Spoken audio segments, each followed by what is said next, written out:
Hi, partners. Here is the story of George Washington's right-hand man.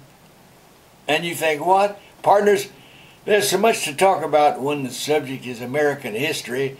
I'm not sure you realize this, but our history from colonial times has been gathered from diaries and newspapers of that time.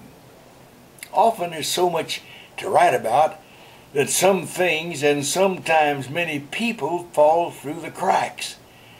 Well, in this report, I'd like to tell you about one of those long-lost people. His name was William Billy Lee. He was born around 1750. By the time he was a teenager, he was working as a farmer and personal assistant on an estate in Virginia that once had been owned by a man named Colonel John Lee, though the two Lees were not related. George Washington saw what a good worker this young Billy Lee was and sent him to work on his estate on the Potomac River, Mount Vernon. Well, as the years passed, Lee rose through the ranks and eventually was kind of a butler to George Washington.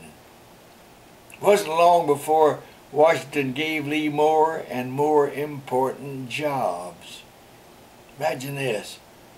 Pretty soon, Lee was serving as George Washington's domestic aide, his personal assistant.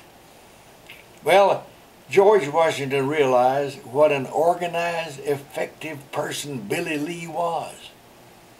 Many people learned that Lee often combed Washington's hair and shaved him. Ouch! Hey, you got to remember those old straight razors. I remember my father even used one. Well, anyway, Lee even helped Washington with his selection of coats and other clothing.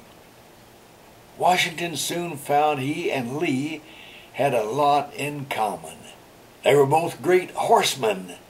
Lee often rode with Washington when he went on fox hunting trips in northern Virginia. Many years after General Washington's death, our first president's grandson wrote a book about his famous grandfather. He devoted a whole chapter to William Billy Lee.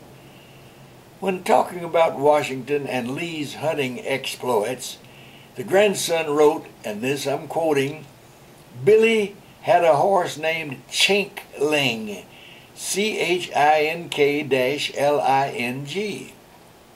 Billy was able to make this horse leap high into the air, and he would often ride at full gallop while he was hunting, throwing caution to the wind. He rode through the roughest bushes and trees. People would stand around looking and said, 'Good gracious, look at that young man.' They gasped, fearing that he would injure himself. Well, he never did." Unquote. As George Washington got more and more involved in politics, he took Billy Lee with him.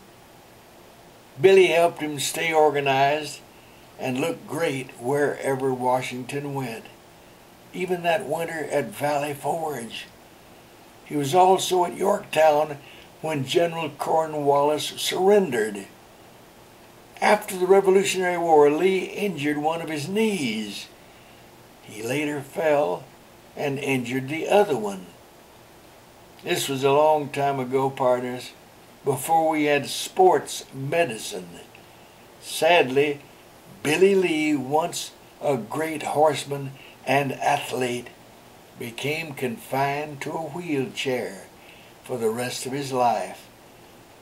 But George Washington never forgot his faithful traveling companion. No, when his will was read in 1799, Lee learned that George Washington had given him a great gift.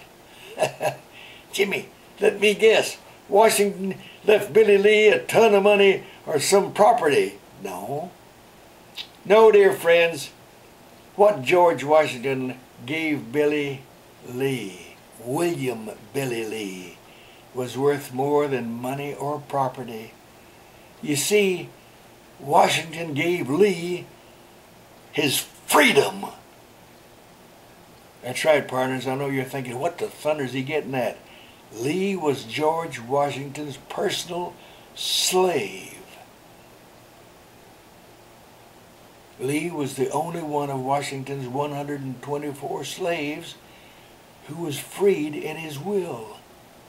Washington said he was freeing Lee because of his, and I'm quoting now, contributions during the Revolutionary War.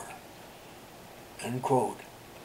Oh, and Washington also said that the newly freed Lee should get a $35 a year pension. Hey, that was a lot of money back then. Washington's will also stated that Lee could live free of charge at Mount Vernon for the rest of his life. Lee did stay at Mount Vernon. In fact, he's buried there. Wow. Isn't our history full of ironies?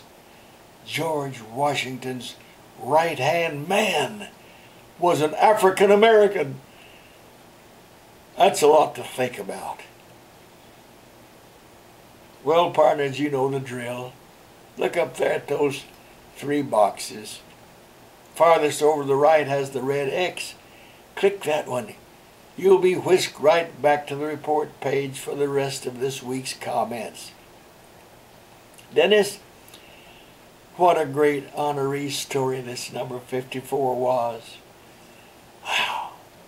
Keep digging into those archives for more rare and exciting events we have never heard before, but are so important to our country in its history.